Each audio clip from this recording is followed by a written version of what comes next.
sections of the N2 highway were closed due to mudslides and bridge failures. The Western Cape Premier declared the province a formal disaster zone, a move that unlocks emergency government funding. But the storm did not stop at the Western Cape border. The system moved rapidly eastward, and by Monday night it was tearing through the Eastern Cape. In Gekeberha, also known as Port Elizabeth, entire streets in the northern areas and townships were submerged before midnight.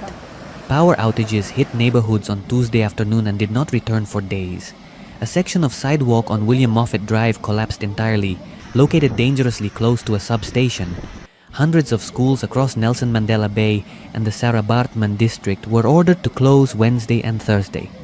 In the rural interior, mountain passes including the Lootsburg and Wapatsburg were closed, not just from rising water, but from heavy snowfall at higher altitudes. Flooding and freezing conditions at the same time in the same region in May. The Eastern Cape Premier followed the Western Cape and declared the province a disaster zone as well. Emergency teams in inflatable boats began pulling families off the rooftops of their own homes. Responders waded through waist-deep mud to reach elderly residents trapped in flooded nursing homes.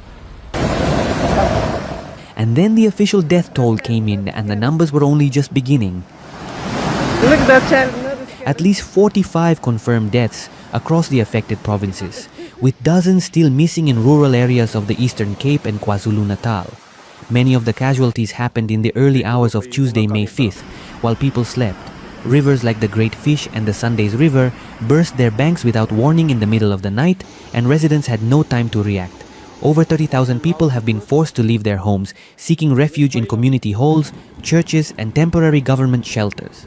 More than 150 schools and 40 healthcare facilities reported structural damage, complicating access to essential services precisely when those services were needed most. Non-profit organizations including Gift of the Givers mobilized immediately, deploying thousands of food parcels, blankets, and hygiene kits to displaced families across multiple provinces. A field coordinator described the situation directly: entire families who have lost everything, not just their homes, but their livelihoods and their sense of safety. And here is the detail that puts everything into perspective. 406, 5, CIO, Desarrollo 5, KwaZulu-Natal y Comparación Histórica KwaZulu-Natal, the eastern coastal province that includes the city of Durban, is no stranger to catastrophic flooding. In April 2022, that same province was devastated by floods that killed over 400 people and destroyed billions of rand worth of infrastructure.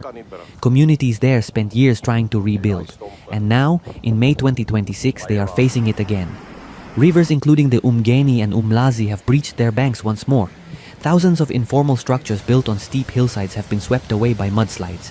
The port of Durban, one of the most critical economic hubs on the entire African continent, is facing major operational delays as debris clogs shipping lanes and damaged rail links halt the movement of goods.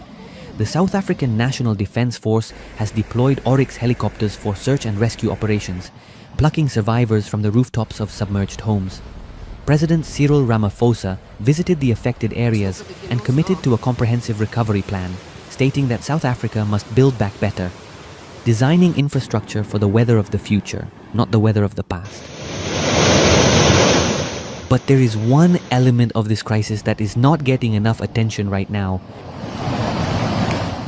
506, 6 Desarrollo 6. La amenaza oculta, represas y enfermedades. Dam levels across the Western and Eastern Cape are pushing toward 100% capacity. That number sounds like good news after years of drought warnings in South Africa. It is not. When dams reach capacity, authorities are forced to trigger controlled spills to prevent structural failure. Those spills send massive volumes of water downstream, directly into communities that are already flooded, already overwhelmed, already displaced, and that second wave of water carries everything with it. Sewage, agricultural runoff, industrial contaminants. Health officials have already issued boil water notices across multiple municipalities as floodwaters contaminated local reservoirs. Doctors and public health officials are now on active alert for outbreaks of waterborne diseases, cholera, typhoid, and hepatitis A among them. The same communities that survived the flooding now face a biological threat in the water that surrounds them. Hundreds of substations were inundated during the storm, leaving large districts without power. And without power, water treatment facilities cannot operate. The cycle feeds itself. And climate scientists are now saying something that changes how we understand every single flood that came before this one. Researchers at the University of the Witwatersrand are being direct. South Africa has always experienced cycles of drought and flooding, but the intensity and frequency of these events have fundamentally shifted. What used to be described as a 100-year flood, a catastrophic event expected once in a century, is now happening repeatedly within the same decade. The reason is specific.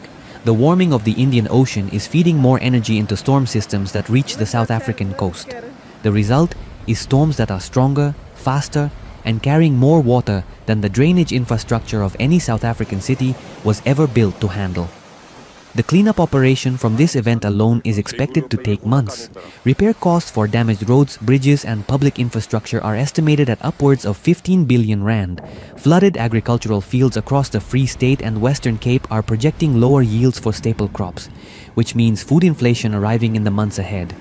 Cancelled tourism bookings along the Garden Route and coastal KwaZulu-Natal represent millions in lost foreign currency.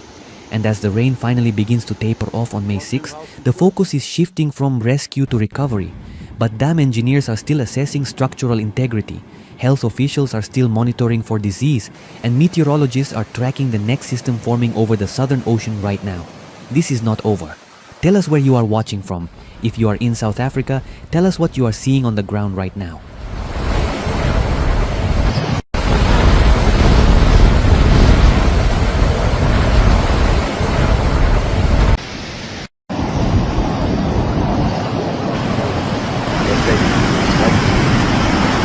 Look at this footage. Highways completely swallowed by water, houses sliding off hillsides, cars spinning in currents that appeared out of nowhere.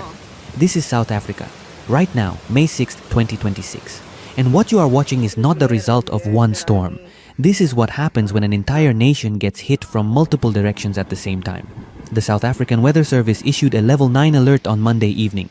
That is the maximum classification on their entire warning scale. Life-threatening weather, official. And at that point, the worst had not even arrived yet. It started over the weekend of May 3rd and 4th. A massive cutoff low-pressure system, a weather pattern notorious for catastrophic flooding in this region, made landfall over the Western Cape. Within a single 24-hour window, coastal towns recorded rainfall totals between 150 and 200 millimeters. To put that in context, that is nearly triple the monthly average for this time of year falling in one day. But this system did not arrive alone. Simultaneously, the eastern provinces were being hammered by high-intensity thunderstorms fueled by warm tropical moisture pulling down from the north. Two systems, two directions, hitting at the same time. The soil across South Africa was already saturated from weeks of seasonal rain. There was nowhere